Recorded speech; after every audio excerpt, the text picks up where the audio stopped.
A Neuza já orou. Nós já estamos abençoados.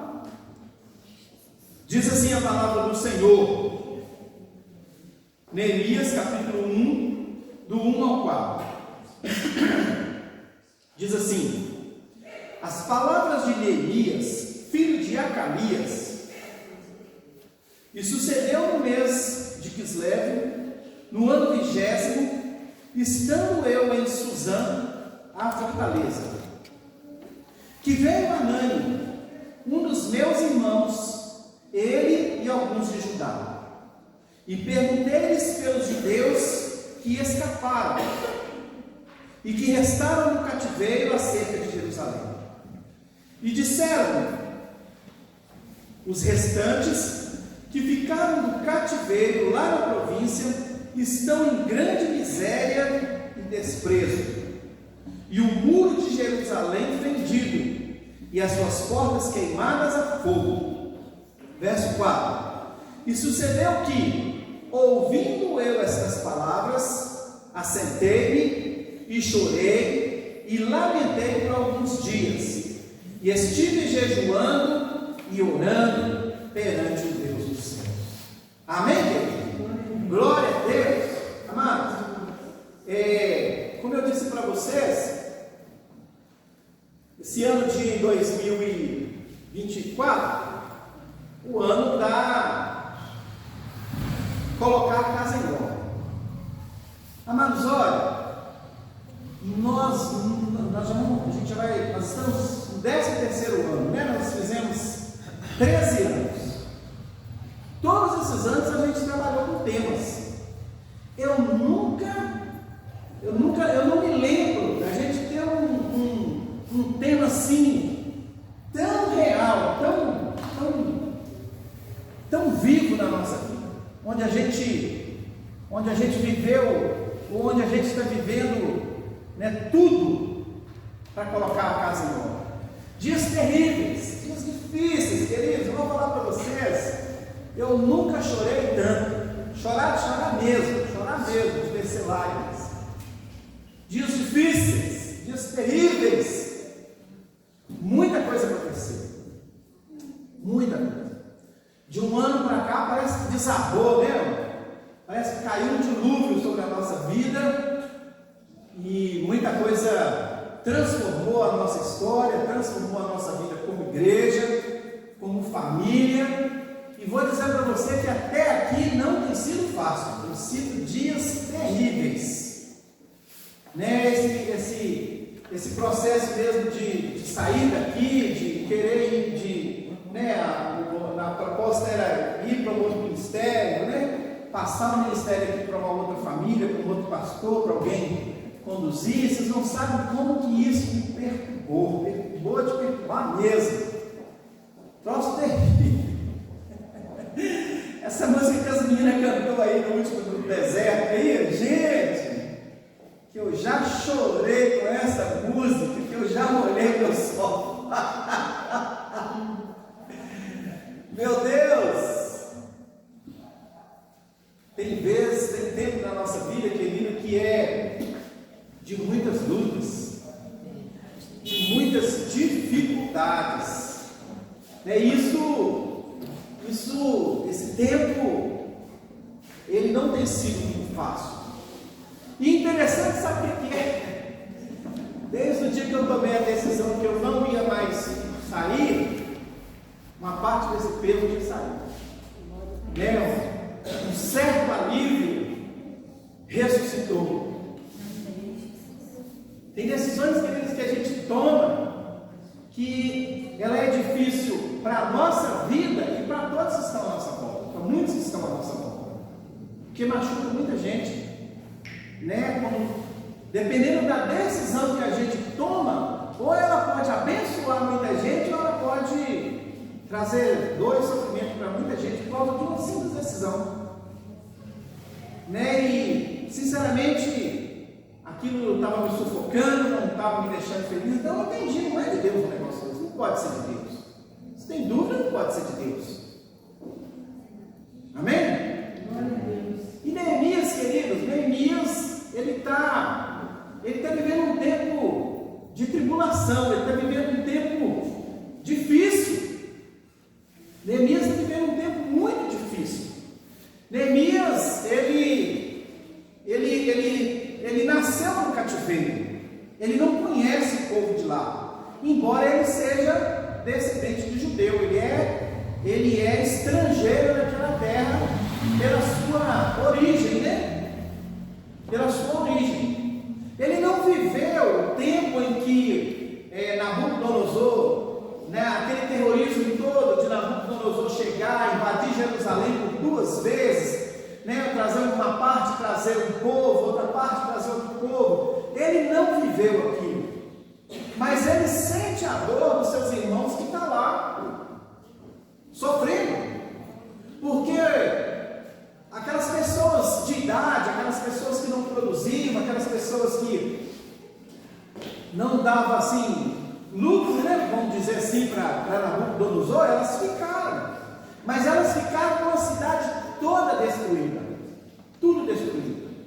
O templo foi saqueado, foi levado quase tudo do templo para Babilônia, né? A cidade estava desprotegida, não tinha nada na cidade, até que um homem chamado Dario, ele liberou, né? Ele liberou Esdras e liberou Zorobabel para voltar para Jerusalém, para reedificar o templo. Então o que aconteceu?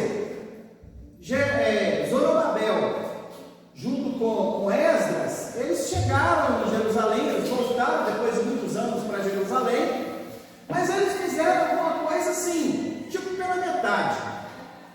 O povo, né, continuou sofrendo, o povo continuou desprotegido, o povo continuou passando uma vida muito difícil.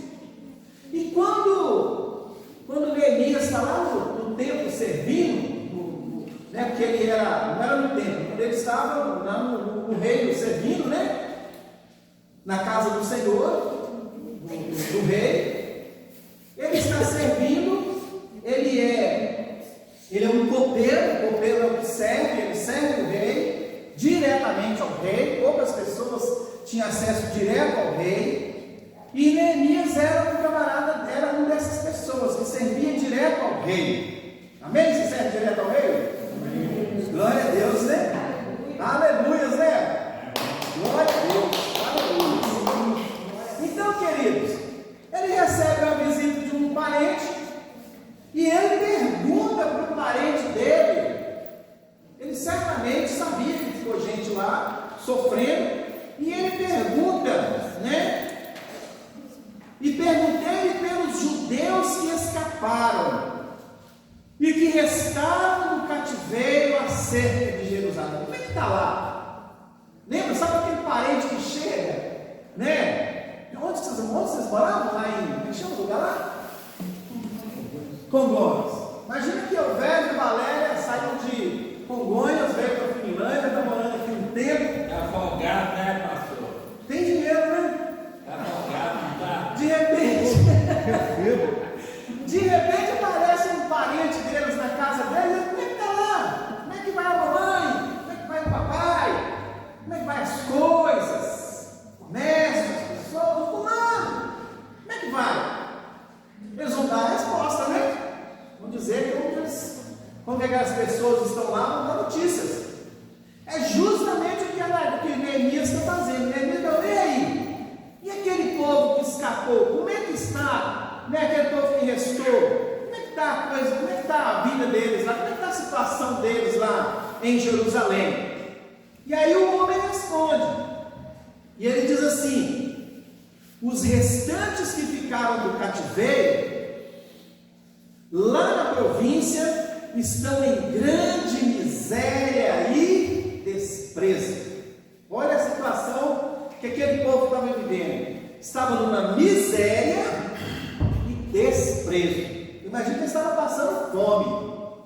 Eu imagino que eles estavam passando dificuldades terríveis.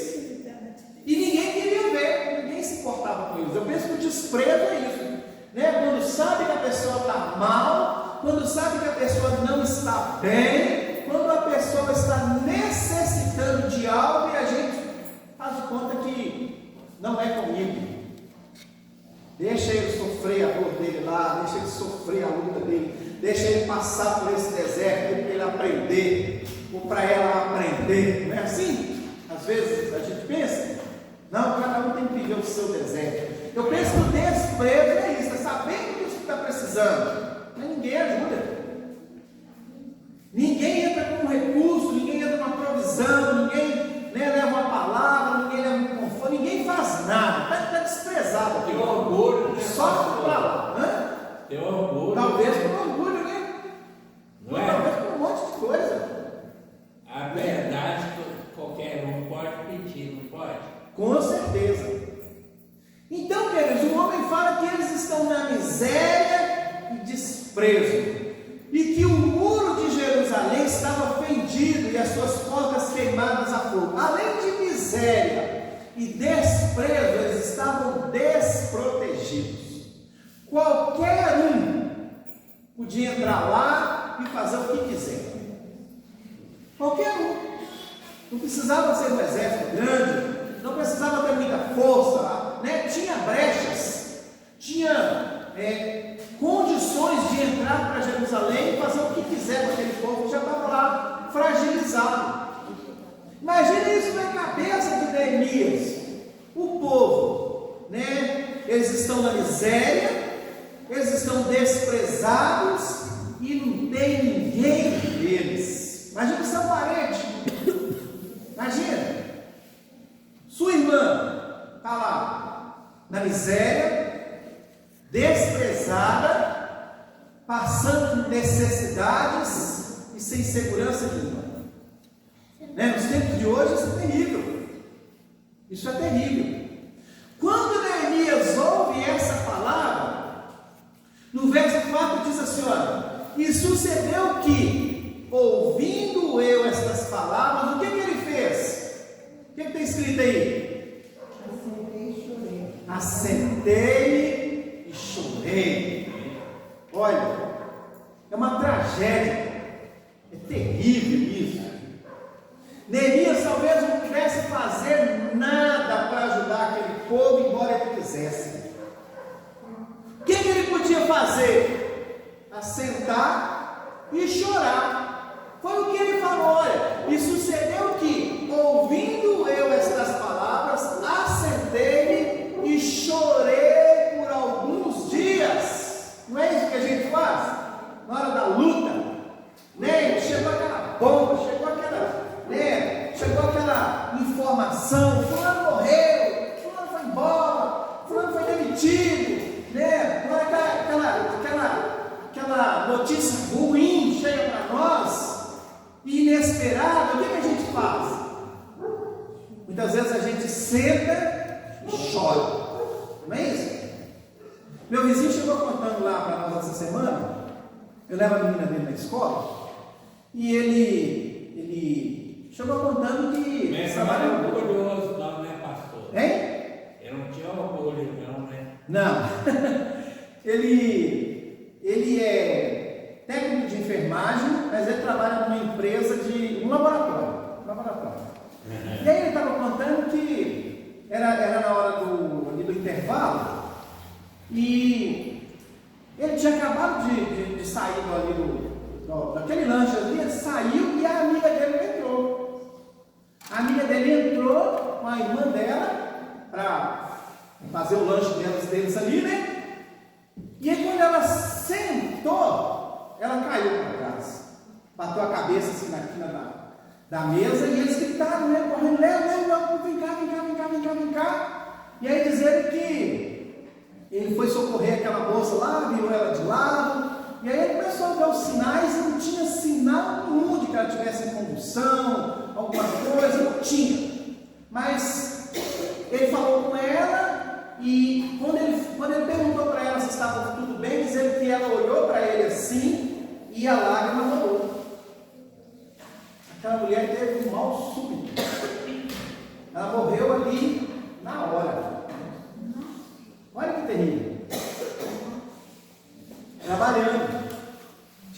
meses de emprego. Trabalhei 2 meses. Mal súbito, morreu na hora. Uma moça que eu atendo lá,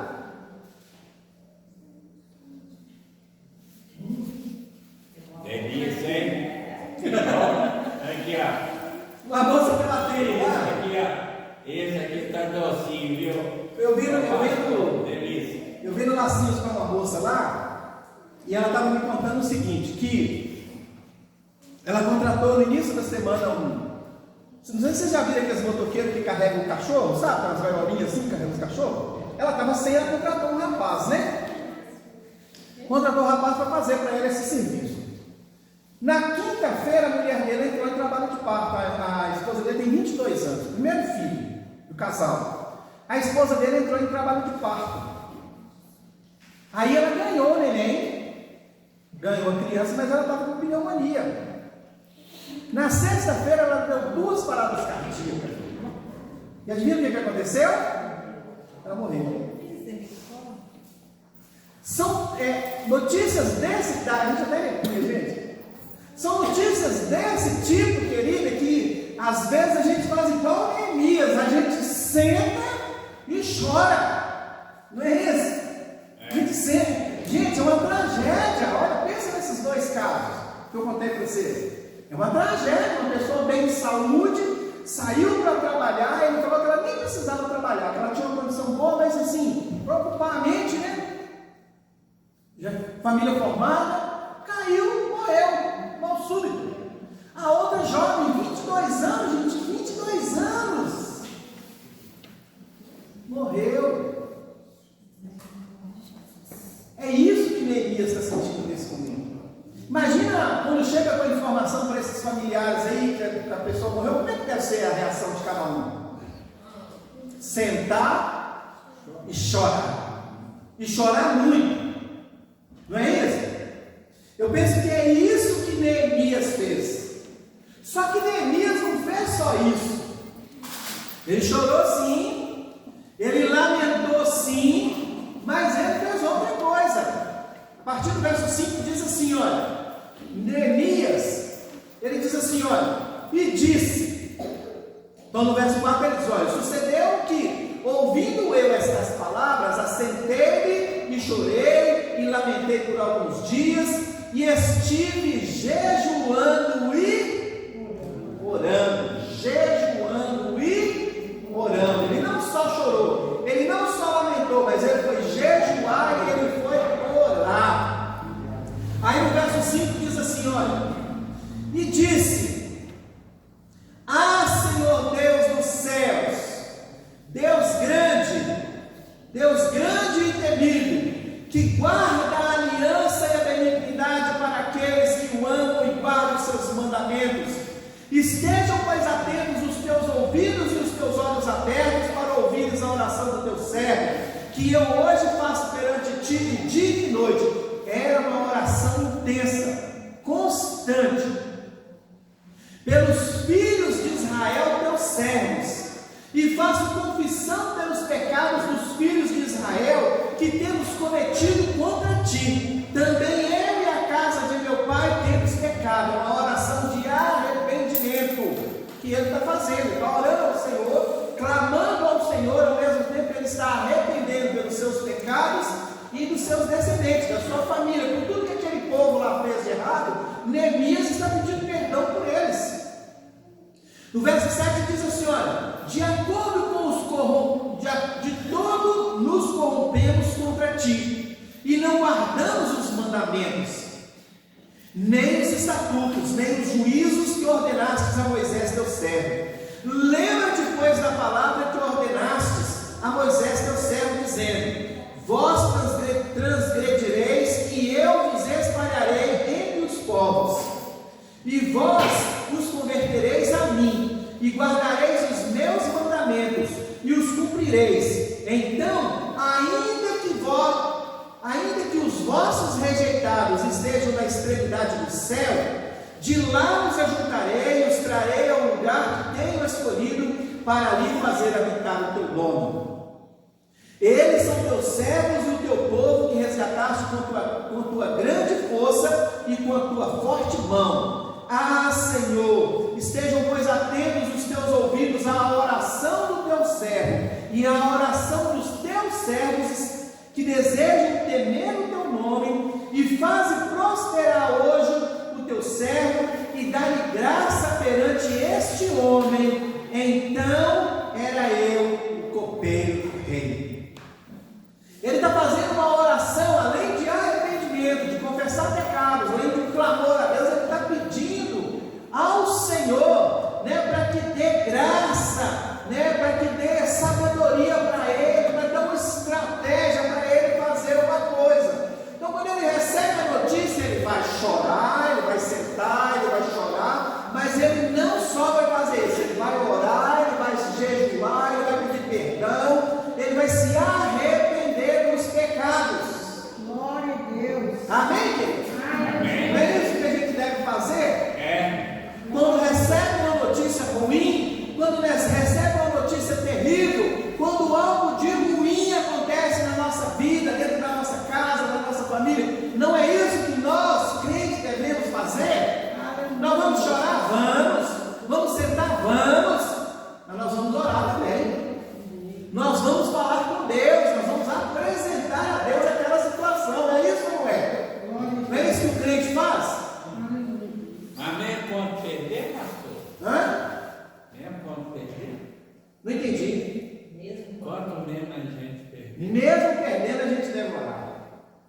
Mesmo em situação difícil, a gente deve falar com o Senhor. Você sabe por quê? Porque às vezes a gente pensa que a gente está perdendo. No meu modo de ver, eu com os meus olhos eu estou perdendo. Mas Deus é quem sabe os caminhos. Ele é que conhece a situação. Ele sabe o que tem lá na frente. Às vezes parece perdido, parece. Às vezes parece que fui derrotado. A gente perde quando não tem, né? Quando tem, a gente vê, né? É isso. Vídeo, não é? É isso mesmo. Então ele orou, queridos. Ele falou com Deus. E aí, queridos, eu vejo uma outra coisa. No verso 4 diz assim, olha. No verso 4 diz assim, olha. E sucedeu que, ouvindo eu estas palavras, assentei-me e chorei, e lamentei por alguns dias, e estive jejuando e orando perante o Deus dos céus. Só que não fica só nisso, ele toma uma atitude depois de fazer isso, ele toma uma decisão. Depois que ele chora, depois que ele assenta, que ele chora, que ele ora a Deus, que ele se arrepende, que ele confessa pecados, Neemias ele toma uma decisão. Por quê? Só ficar sentado chorando não resolve. Só orar também não resolve. Resolve, mas não é tudo. Às vezes, além de chorar, além de lamentar, além de orar, de confessar os pecados, de clamar, de jejuar, a gente precisa tomar uma decisão. Posição. E depois daquele, como é que você vai recuperar aquela coisa? Nós vamos chegar lá. Então ele tomou uma decisão. Neemias, ele se colocou diante do rei e à disposição para ir a Jerusalém, reconstruir os muros que estavam achados. Olha o que acontece no capítulo 2. No capítulo 2 ele diz assim, olha, sucedeu pois no mês de Nisan, no ano 20º do rei Artaxerxes, que estava posto o vinho diante dele, e eu peguei o vinho e o dei ao rei, porém eu nunca estivera triste diante dele. E o rei me disse, por que está triste o teu rosto, pois não está doente? Não é isso senão tristeza de coração? Então temi sobremaneira. Olha que coisa interessante. Lamentou? Lamentou. Chorou? Chorou. Falou com Deus? Falou com Deus. Agora eu preciso tomar uma decisão. Eu preciso fazer algo. O que eu vou fazer? Está na hora de servir o rei. O rei é quem manda em tudo. O rei manda matar, manda viver, manda prender, manda soltar. O rei quem dá dinheiro, o rei quem toma dinheiro. Tudo está nas mãos do rei. O que ele faz? Quando ele vai servir o rei percebe que ele está triste. Queridos, olha, o rei, ele percebe a sua tristeza. O rei, ele sabe quando você está triste. Isso. Ele dá um conforto. Dá um conforto. O rei, ele sabe dos momentos difíceis que cada um de nós estamos passando, querido. Falei para vocês, foi o tempo que eu mais chorei. Você acha que Deus não viu, não? Glória, lógico que viu. Amém. Sabe aquele pensamento que você teve, né? Sabia que estava difícil? Deus é onisciente, querido. Ele sabe da sua luta, ele sabe da sua dificuldade, da nossa dificuldade. Ele sabe, só olhar para nós, porque ele nos conhece. E aí então, no verso 3 diz assim: ó, e disse ao rei: viva o rei para sempre. Como não estaria triste o meu rosto, estando a cidade, o lugar dos sepulcros de meus pais assolada, e tendo sido consumidas as suas portas ao fogo, como que eu não vou ficar triste com isso, senhor rei? E o rei me disse: o que me pedes agora? Então orei ao Deus do céu. Orei ao Deus do céu para quê? Para ele me dar a direção do que eu vou pedir agora. Estou com tudo na mão agora. Estou diante do rei, ele já viu o meu sofrimento, ele vai liberar para mim agora uma bênção. O que eu vou pedir? Deus, me dá uma direção. E disse ao rei: se é do agrado do rei, se o teu servo é aceito em tua presença, peço-te que me envies ajudar. Lá no lugar que ele queria ir, a cidade dos sepulcros dos meus pais, para que eu a reedifique. O que ele fez então? Ele tomou uma decisão. Neemias ele se colocou diante do rei e à disposição para ir a Jerusalém e reconstruir os muros rachados. O que ele está dizendo é o seguinte: olha, eu tomei a decisão de reconstruir o que estava destruído. Tem algo destruído na sua vida? Né? Tem algo que está acabando. E orgulho? Tem algo que é orgulho. Tem algo que está te doendo. Eu preciso tomar uma decisão. Orgulho? Como é que a gente faz com orgulho que não... Nós vamos chegar lá. É preciso tomar uma decisão. É preciso fazer alguma coisa. Só chorar, só lamentar, não vai resolver. Orar vai ajudar, mas precisamos tomar uma decisão. Precisamos fazer alguma coisa. Então lhes disse: bem vedes vós a miséria em que estamos, que Jerusalém está assolada e que suas portas têm sido queimadas a fogo. Vinde, pois, e reedifiquemos os muros de Jerusalém, e não sejamos mais opróbrio. Então lhes declarei com a mão do meu Deus me fora favorável, como também as palavras do rei que ele tinha dito. Então disseram: levantemo-nos e edifiquemo-nos, e esforçaram as suas mãos para o bem. Para o bem, só que aí. Então, queridos, o que ele fez? Ele pediu ajuda de quem poderia resolver o seu problema. Neemias, querido, ele toma decisões para poder fazer as coisas acontecer. Ele se prontifica, ele reage àquela situação. Neemias, ele entende que ele precisa tomar uma posição, ele precisa tomar uma decisão, ele precisa ter uma atitude para mudar aquela situação. Você acha que a situação situação muda sozinho? É sério, né, pastor? Não é? Não é? Não muda, querido. Não é? Se não fizermos alguma coisa, nada muda. Fica a mesma coisa. Tem que fazer alguma coisa. Não tem alguma. WhatsApp, né? Queridos, olha, presta atenção.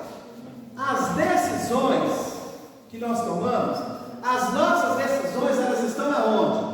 Aqui, ó. Nossas decisões, elas estão na nossa mente. A nossa mente que determina tudo. Ela é que ordena tudo. Todas as nossas decisões, elas passam, elas nascem na nossa mente. Primeiro eu penso, depois eu decido. E depois eu faço. Primeiro eu penso, depois eu decido. A minha decisão, ela gera uma ação. A minha ação vai gerar um resultado. As decisões, queridos, elas mudam comportamentos. Decisões mudam situações. Está dando para entender? Decisões, querido, mudam a minha vida e a vida de todos que estão ao meu redor. Seja para o bem, seja para o mal. A decisão que eu tomo muda a minha vida e muda a vida das pessoas que estão ao meu redor. Cuidado com as decisões que vocês estão tomando. Amém. Precisamos ter cuidado com as decisões que nós tomamos. Pode ajudar, pode atrapalhar. Pode ser bênção, pode ser maldição. Pode trazer alegria, mas pode trazer tristeza, sofrimento para as pessoas. As decisões que nós tomamos são isso. Queridos, olha, não sei se você lembra daquela menina lá na casa de Naamã? O que aconteceu?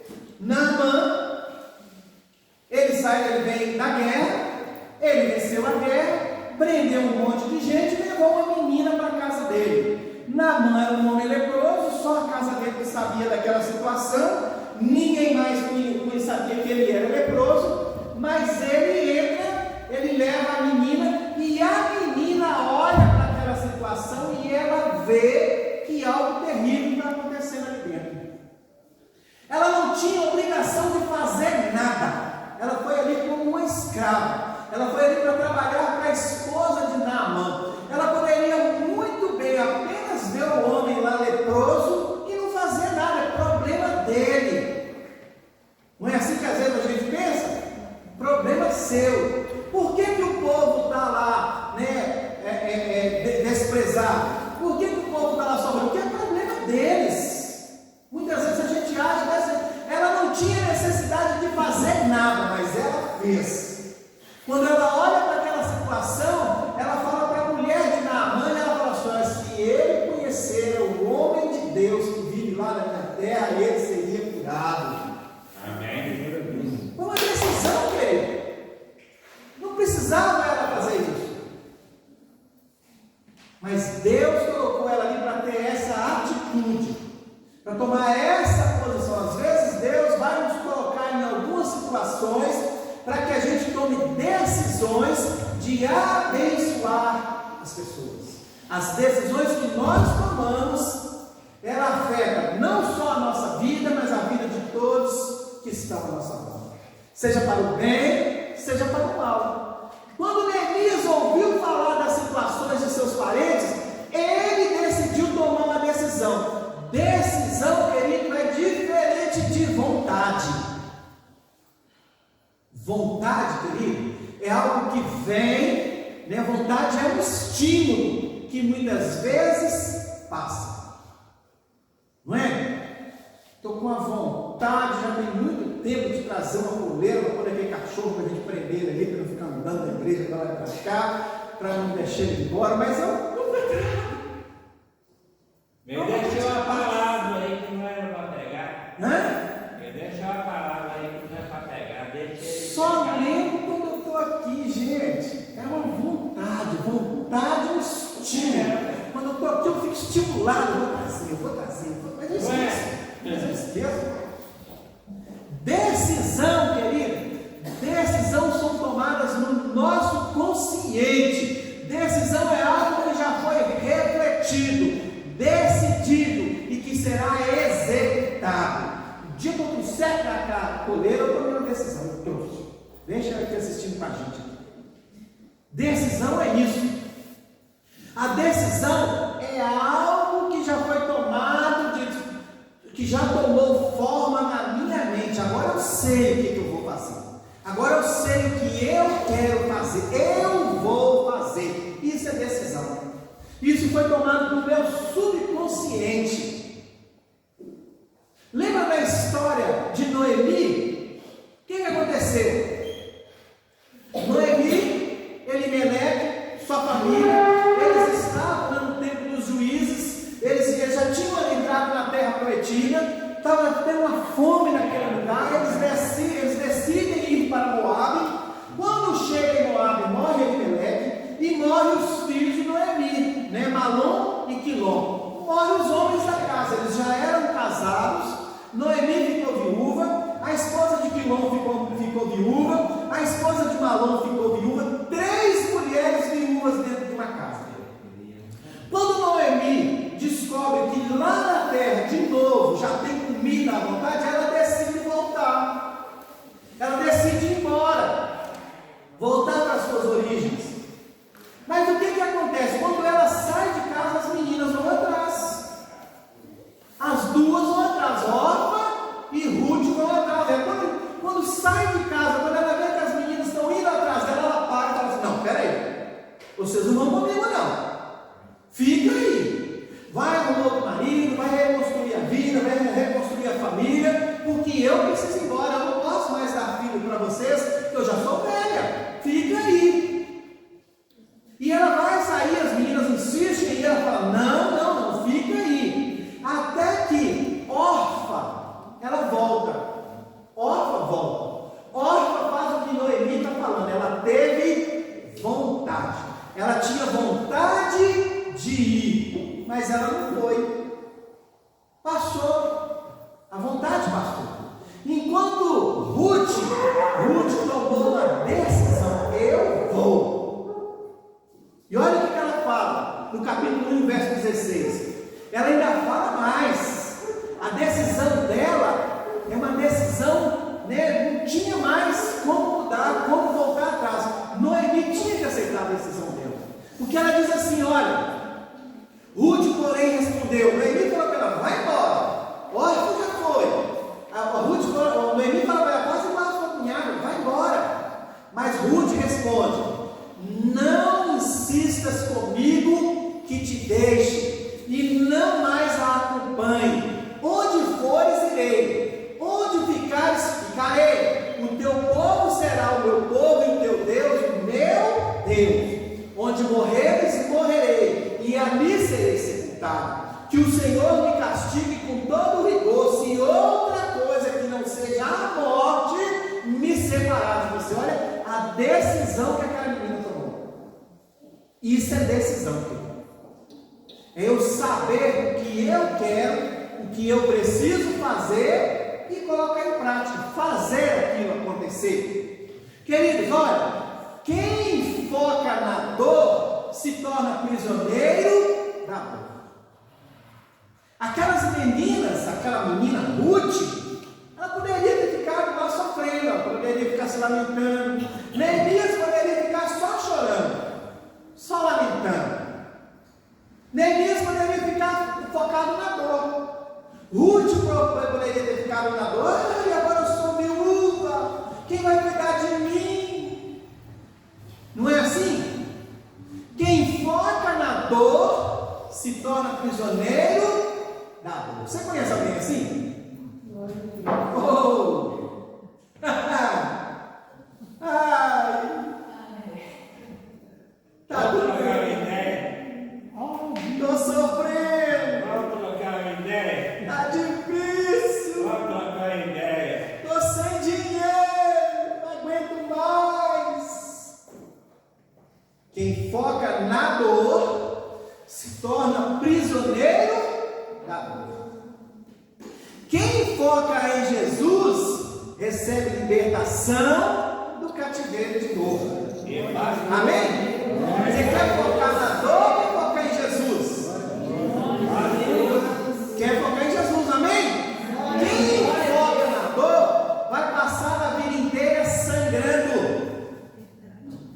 pessoa assim?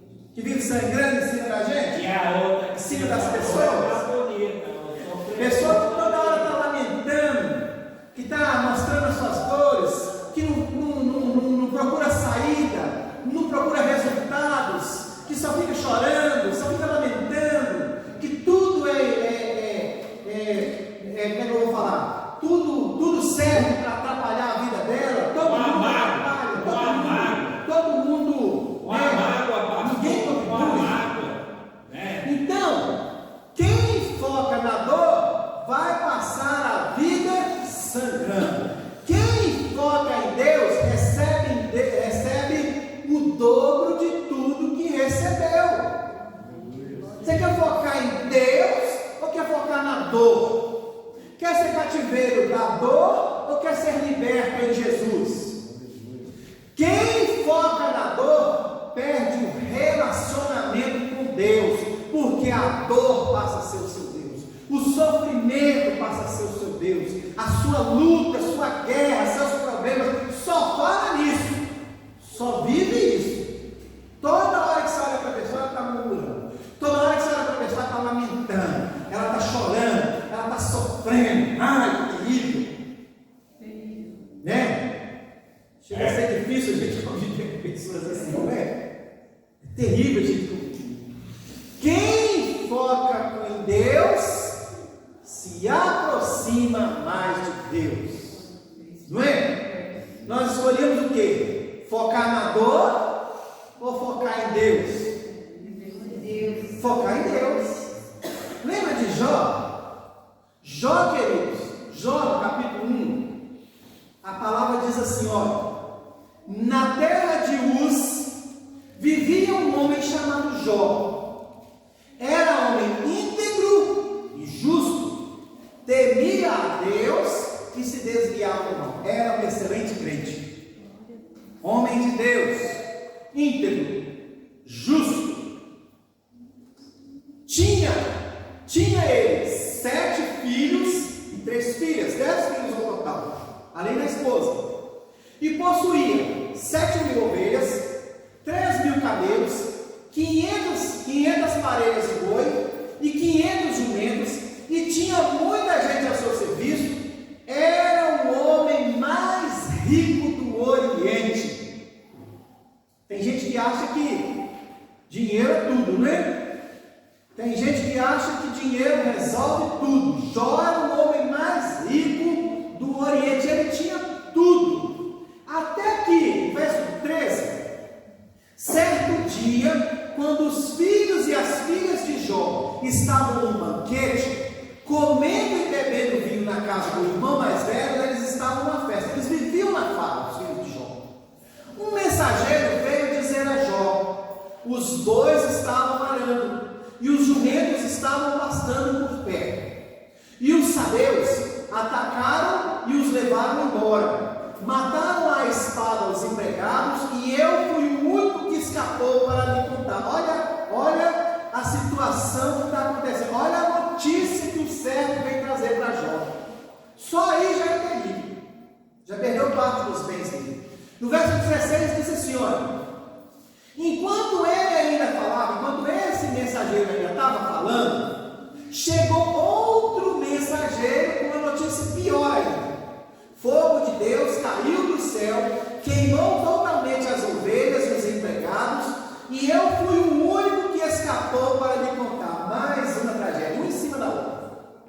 No verso 17, enquanto ele ainda estava falando, aparece o terceiro mensageiro, que chegou e disse: vieram os caldeus e em 3 bandos atacaram os camelos e os levaram embora, mataram à espada os empregados, e fui o único que escapou para lhe contar. Pensa bem, o homem era riquíssimo, tinha muitos bens, muitos gados, ovelhas, tinha muita condição. A palavra diz que ele era o homem mais rico do Oriente. De repente tudo acabou. Dá para imaginar? De repente toda a sua riqueza foi embora. Aconteceu coisas que destruíram o seu irmão. Ele é pobre, miserável. Mas você está achando que miséria é pouca é bobagem? Não é, querido. Miséria pouca é bobagem. Quando a gente acha que está ruim, pode piorar, não piora. Não é assim que às vezes acontece? Não tem nada que esteja ruim que não possa piorar, né? Tiririca, quando era candidato, ele falava, como é que ele falava? Ele falava assim: pior que está, não fica. Ficou e está ficando. Não tem nada que esteja ruim que não possa piorar. No verso 18, enquanto aqueles três estavam contando toda aquela tragédia, quando eles estavam falando, chegou ainda outro mensageiro e disse: agora é a pior notícia. Já não bastava estar pobre, perder tudo, agora vem a pior das notícias. Seus filhos e suas filhas estavam num banquete, comendo e bebendo vinho na casa do irmão mais velho, quando de repente um vento muito forte veio do deserto e atingiu os 4 cantos da casa, que desabou. Eles morreram e eu fui o único que escapou para me contar. Uma tragédia, queridos. Acabou tudo na vida de Jó. Já foi feito, né? Ao ouvir isso, Jó teve uma atitude. Ele tomou uma decisão diante de toda essa tragédia. Jó tomou uma decisão. Ao ouvir isso, no verso 20, Jó levantou-se, rasgou o manto e rapou a cabeça. Então prostrou-se no chão em adoração. Lembra das meninas cantando? Deus me deu, Deus tomou, bendito seja o nome do Senhor. A Ele a glória, a Ele a honra e o louvor. É isso que eu saquei que já estão fazendo. Veio a notícia triste, veio a notícia terrível, perdeu tudo, perdeu a família, mas ele foi adorar, ele foi louvar. Aquilo, querido, que nós perdemos não faz parte mais da nossa vida. Não adianta ficar chorando, não adianta ficar lamentando. Orar às vezes ajuda, mas nós precisamos tomar uma direção, nós precisamos tomar uma decisão, nós precisamos fazer alguma coisa, querido. E Jó fez a melhor coisa. Jó adorou. Jó glorificou. No verso 21 ele diz assim: ó, saí nu do ventre da minha mãe e nu partirei. O Senhor deu, o Senhor levou, louvado seja o nome do Senhor. No verso 22 diz assim: olha, em tudo isso Jó não pecou, nem de nada culpou a Deus. Não adianta, querido, ficarmos culpando a Deus pelas nossas lutas, pelas tragédias da nossa vida, pelas notícias ruins que nos chegam. Não adianta.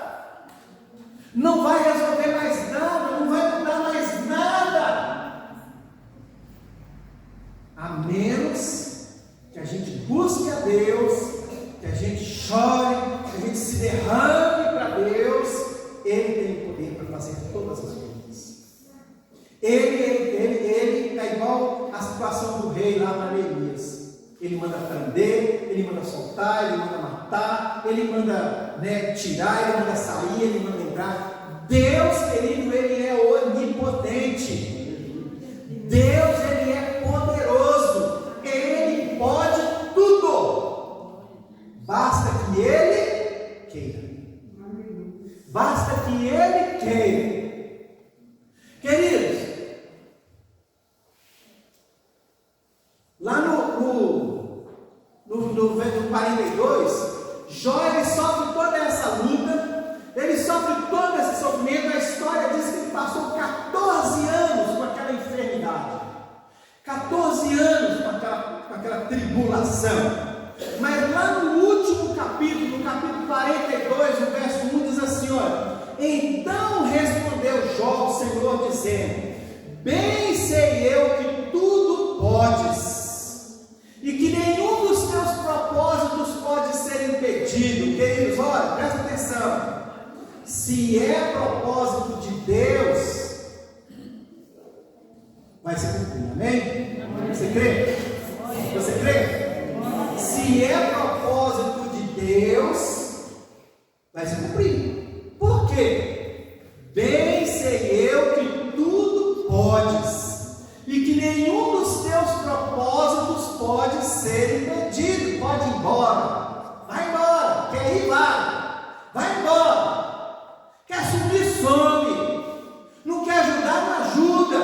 Não quer fazer? Não faz. Mas se for propósito de Deus, pode fazer o que quiser, querido, mas o propósito se cumpre. E Ele é o dono de tudo. Ele é o Criador de tudo. No verso 3 diz assim: quem é este que sem conhecimento encobre o conselho? Por isso relatei o que não entendia, coisas que para mim eram inescrutáveis e que eu não entendia. Escuta-me, pois, e eu falarei, e te perguntarei, e tu me ensinarás. Como? Com ouvir os meus ouvidos ouvi, mas agora te veem os meus olhos. Por isso me abomino e me arrependo no pó e na cinza. E o Senhor virou o cativeiro de Jó quando orava pelos seus amigos. Olha o que a palavra está falando. A palavra está falando que Deus virou o cativeiro de Jó. Deus fez algo novo na vida de Jó. Deus fez uma coisa nova na vida de Jó. E o Senhor acrescentou em dobro a tudo quanto Jó antes possuía. No verso 11 diz assim, olha: então vieram a ele todos os seus irmãos e todas as suas irmãs, e todos quanto antes o conheceram, e comeram com ele pão em sua casa, e se condoeram dele, e consolaram acerca de todo o mal que o Senhor lhe havia enviado, e cada um deles lhe deu uma peça de dinheiro e um pendente de ouro. Queridos, olha, sabe o que eu aprendo com esse texto? Eu aprendo com esse texto que muitas das lutas que nós passamos, é Deus quem nos permite passar. Aleluia. Queridos, quando nós ouvimos a palavra do Senhor, a palavra, ela tem duas funções na nossa vida. Ou ela vai nos corrigir, ou ela vai nos ensinar. Jó está falando, né, a palavra aqui está falando, ele diz assim, olha: então vieram a eles todos os seus irmãos e todas as suas irmãs, e todos quanto dantes o conheceram, e comeram com ele pão em sua casa, e se condoeram dele, e o consolaram acerca de todo o mal que o Senhor lhe havia enviado. Tem lutas que nós estamos passando, querido, que é Deus que nos deu, ou para consertar alguma coisa na nossa vida, mudar alguma coisa na nossa vida, ou para nos ensinar algo. Amados, que eu tenho aprendido nesse deserto, o que eu tenho aprendido nessa luta toda que eu tenho enfrentado, com todas essas situações, as revelações que Deus tem me dado, é algo tremendo. Os concertos que Deus tem feito na minha vida pessoal tem sido tremendo. Às vezes Ele dá vontade da gente abrir a boca e falar um monte de, soltar as aranhas, tudo, falar tudo que está no coração da gente, com vontade da gente falar e mandar, tão furioso que a gente fica. Mas a gente entende que Deus é a palavra que conforta, pastor. Palavra que conforta. Deus tem propósito. Deus não nos dá nada, querido, que não seja para corrigir ou para ensinar. E às vezes é até as duas coisas. É terrível, queridos. Mas sabe por que é bom isso? É bom porque a gente se prepara mais. É bom porque a gente entende que o que eu estou fazendo para o Senhor está pouco, eu preciso fazer mais. Fiquei chateado? Fiquei, chorei sinceramente, amado, chorei lá no meu cantinho escondido. Eu vou lá pro banheiro e lá ninguém me vê, eu estou sozinho. irmãozinho lá e lá chora. Nossa, que terrível, amados. E não foi uma vez, não, ouvi 2 vezes da mesma pessoa. Ouvi 2 vezes da mesma pessoa. Devo ser um falso profeta. Gente, que terrível. Tem coisas que Deus nos dá, ou para consertar a nossa vida, ou para nos ensinar alguma coisa.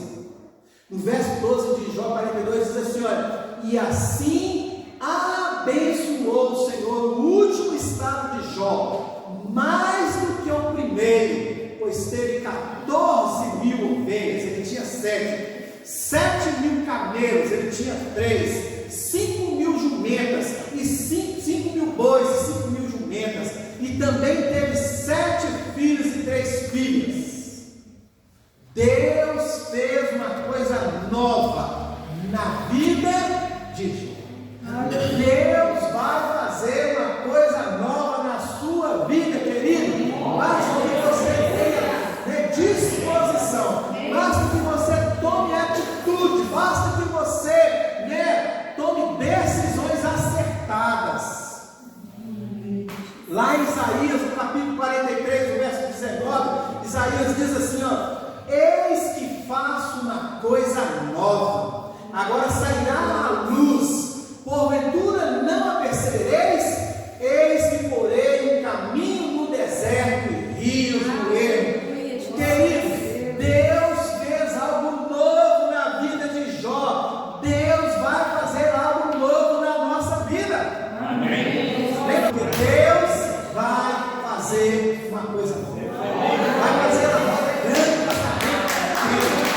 Deus vai fazer algo diferente na nossa vida por causa das decisões que nós tomamos. Por não ficar preso na dor, por não ficar preso no sofrimento, por ter Jesus, por ter Deus como alvo principal da nossa vida.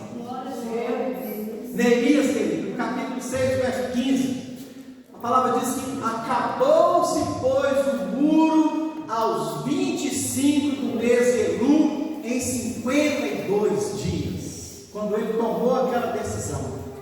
Queridos, aquela obra, ela ficou parada 70 anos ou mais. Queridos, olha, às vezes o processo é longo e demorado, mas suporta o processo, querido.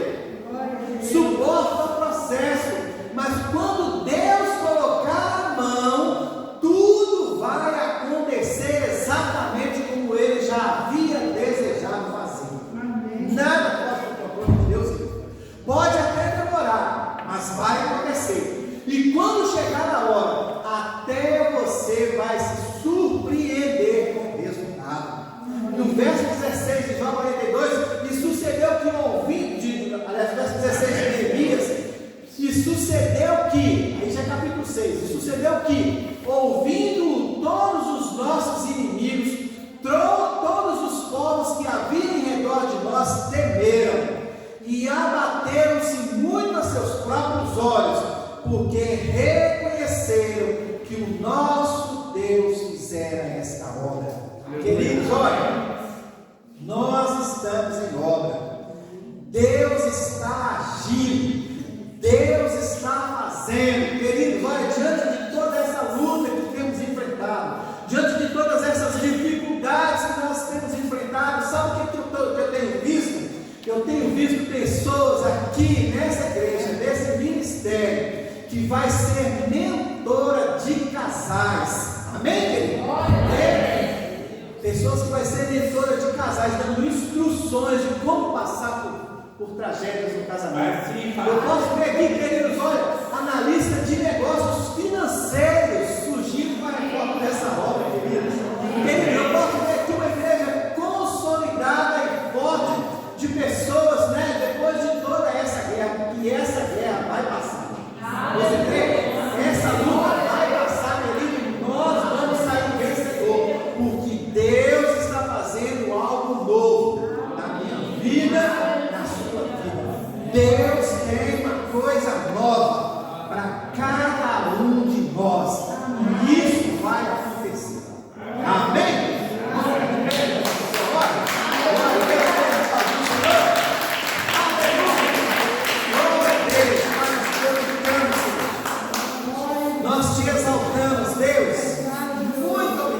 Senhor, porque o Senhor não tira os olhos de nós, o Senhor não dorme, o Senhor não cochila, o Senhor sabe do nosso presente, do nosso passado, do nosso futuro. Nossa vida está nas mãos do Senhor. Deus, nós não estamos aqui para ficar lamentando, nós não estamos aqui para ficar chorando. Deus, nós não queremos curtir dor, nós queremos curtir a presença do Senhor, o favor do Senhor sobre as nossas vidas. Pai, Deus, diante de cada luta, diante de cada dificuldade, nós não temos dúvida nenhuma de que o Senhor já venceu cada uma delas por nós. É questão de tempo para que as coisas aconteçam, para que o seu nome seja glorificado através da nossa vida. Pai, assim nós oramos e te agradecemos e te pedimos que o Senhor nos leve de volta para casa, parado, protegido, guardado pela tua mão poderosa. Tira, Senhor, do nosso caminho todo mal, toda aflição, toda preocupação. Nos dê um sono tranquilo, nos dê uma noite de paz, de sono leve, o sono do justo nesta noite, Pai. E por isso, Deus, nós te pedimos em nome de Jesus. E no mais, irmãos, que o amor de Deus, do nosso Pai, que a graça salvadora do Senhor Jesus Cristo e a doce comunhão e consolação do Espírito Santo seja com cada um de nós e com todo o povo de Deus espalhado sobre a face dessa terra, hoje, agora e para sempre.